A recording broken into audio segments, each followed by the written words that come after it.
The Lord be with you. and with your spirit. A reading from the Holy Gospel according to Mark. Glory to you, O Lord.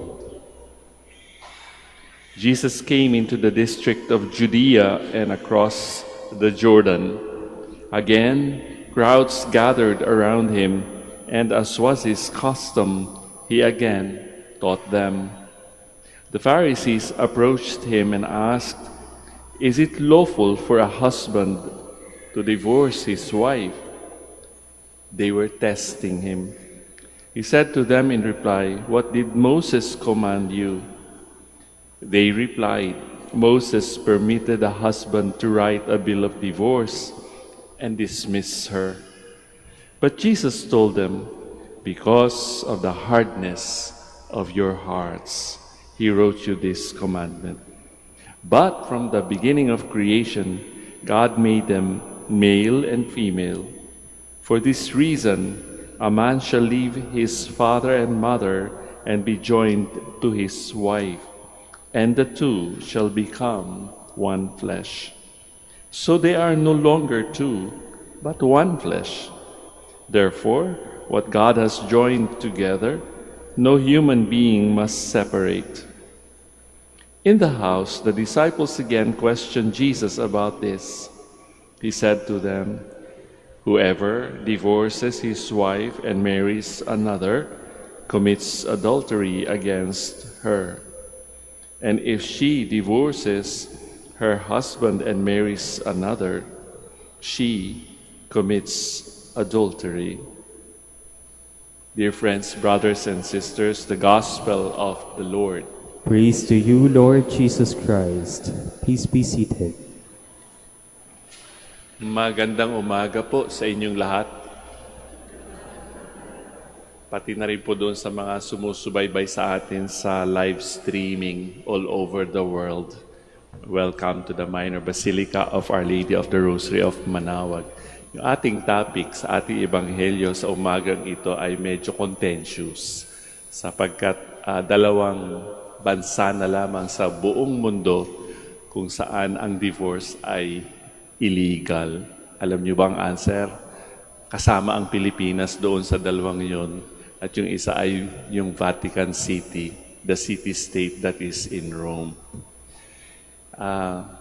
Sa aking pagninilay-nilay, sa aking pagre-reflect nitong gospel na ito, siyempre iba hong generation ang aking ang aking generation is different from the present generation now. It is more complicated. I don't have the answers, you know. Makikita nyo nga dyan sa aming parish, no to divorce. I wonder how long that will be, how long that is going to be the stand of the church.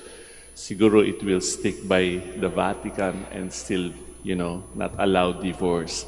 But there are many ways, you know, in going around that rule.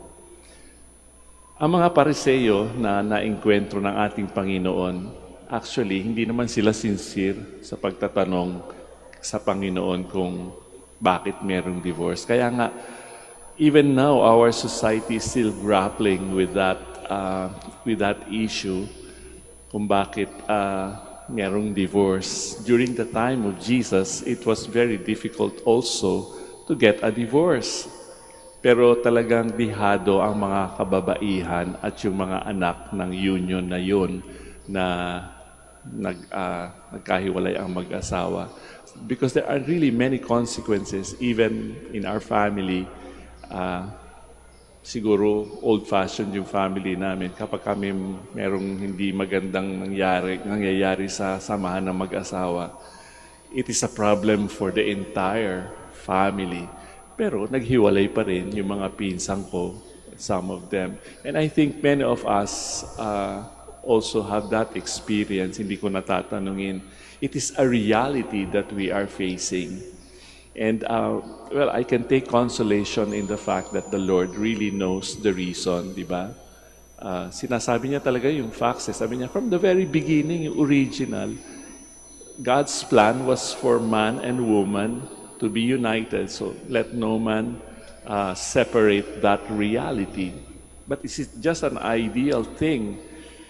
it is something for us to think about and to work on. Jesus said, di ba, kinausap niya yung kanyang mga disciples nung nasa bahay na sila. So akala nyo yung mga lalaki lang ang pwedeng magbigay ng bill of divorce. At that time, hindi naman ho lahat ng mga tao ay literate. Kaya nga, hindi ganun din kadali kapag ka magsusulat ka ng bill of divorce to dismiss your wife. Imagine, walang rights ang mga babae, wala ring rights ang mga anak.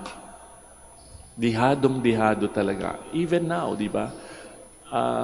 There is, I think, in Philippine law, allowing separation. Pero walang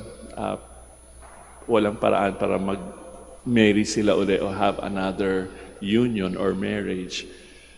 But what also gives me a kind of hope is that in our interviews sometimes, dito po sa Manawag or in other places, sa aming mission stations, there is also a reality na tinatawag ng mga tao na kasal sa banig. Alam niyo ba yung kasal sa banig? Meaning to say there is no benefit of the sacrament of marriage. And yet we will ask them, how long have you been together when we are supposed to, put in order the things that should be put in order as Catholics. At sasabihin nila, Father, matagal na po kami, 35 years na po kami nagsasama. Wala naman ho kaming problema. I mean, di ba? Magtatanong talaga kayo, bakit sila, they are not actually reaping the benefits of marriage sapagkat hindi sila kasal sa simbahan. And yet, they stayed together. Yung iba naman, after 25 years of marriage, bakit naghihiwalay pa din? So perhaps these are also not just my questions, but also your questions. So napakahiwaga talaga ng buhay, hindi po ba? Isa sa consequences kasi ng mga dysfunctional, we call it dysfunctional at this time for lack of a better term. Kapag ka naghihiwalay ang mga mag-asawa, sino ba nagsasuffer? The couple themselves. And everyone in the family, but especially the children. Sa aming pagbibigay po ng recollection sa mga bata, makikita ninyo, di ba? They get used to it. After some time, they get used to somebody raising them as a solo parent, lalong-lalo na yung mga single parents na nanay. Diba? Wala silang support whatsoever. Meron nga isang writer ang nagsabi kaya nga daw ang prostitution was the oldest profession sapagkat sila iniwan ng kanilang mga asawa. See? And yet the Lord is giving us hope. Hindi naman yung sinasabing touch and go na lamang ang solusyon sa mga nagkakahiwalay. Kaya nga pagka nag-i-interview kami sa pre-K na, yung mga ikakasal, piniprepare, kahit po wala dun sa questionnaire, tinatanong ko talaga ang mag-asawa. Magkalinawan po tayo. Paano halimbawa, you find, I said, this is just a theoretical question. Paano po kung ang isa sa inyo ay maging unfaithful? Even perhaps those who are the couples here. Ano bang gagawin nyo kapag naging unfaithful ang inyong partner na kayo kasal sa simbahan? Lalong-lalo na sa ating lipunan dito sa Pilipinas, di ba? Ang mga lalaki ang sasabihin, wala namang mawawala sa akin eh. Saka di naman malalaman ng asawa ko kung hindi ko sasabihin. Lalaki na lang ang mata ko, sabi ko, dyan ka nagkakamali. Sabi ko, paano kung ikaw ay i-cheat ng asawa mo, wife mo? Anong gagawin mo? Hiwalay agad. Ganon din sa babae. Sasabihin ng babae, Father, once, twice. Ha? Once, twice. Di ba sabi sa Bible, sabi ng Panginoon, how many times will you forgive people who have hurt you? 7 times nga, ang dami-dami na. Pero sabi ng Panginoon, 7 times 70 times 7. Kung magaling kayo sa math, ibig sabihin nun, hindi na kayo, mawawala kayo sa bilang, di ba? Ganon din ang tinatanong ko sa mga mag-aasawa. Are you willing to forgive? Nahihirapan sila. Yung babae, iiyak na lang. There is no other way. Ngayon, kung papabayaan natin matigas ang ating mga puso, magkakahiwalay talaga ang mga mag-asawa. Tatanungin nyo yan sa mga matagal nang nagsasama.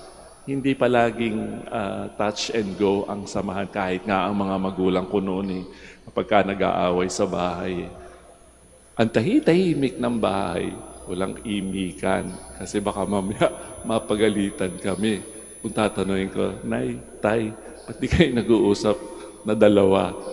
Mainit ang ulo, di ba? All is silent in the waterfront for several days.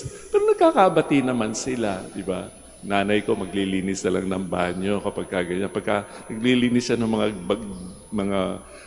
gamit o bahay na hindi naman niya dating ginagawa. Naku, sabi namin ng kapatid ko, may nangyayari. So pagtatagalin na lang, tapos mag-uusap, makikita na lang namin, nag-uusap na sila uli. E di, hooray. So the Lord is still giving us, it's not a hopeless case. Kahit na sabihin natin na ang Vaticano na lamang at saka ang Pilipinas ang illegal ang divorce. We just have to live with it and perhaps look into our hearts. Bakit ba ayaw nating magpatawad? Diba? And hirap din ho kasi, diba? Kung ilalagay natin ang ating sarili doon sa relationship na gano'n, kapag ka niloko ka, may ano yun may consequences, hindi naman natin makakalimutan, di ba? Even if we are able to forgive somebody who has hurt us, lalong-lalo na yung ating spouses, yung inyong spouses, masakit. Pero, pagka pinatawad natin and we really try to, rebuild that broken relationship, pwede naman. We need to pray. Hindi natin kakayanin yan. Kaya nga, sa marriage, akala natin yung mag-asawa lang ang nagbibigay ng consent, ng permiso, or to promise each other, di ba, that they will be faithful until death do us part. Kaya sinasabi namin, ang pag-aasawa, tatlong parties yan. Yung lalaki, yung babae, at saka ang Panginoon. Kailangan nating magdasal. Kailangan nating humingi ng awa sa Panginoon para patibayin ang union ng isang babae at ng isang lalaki.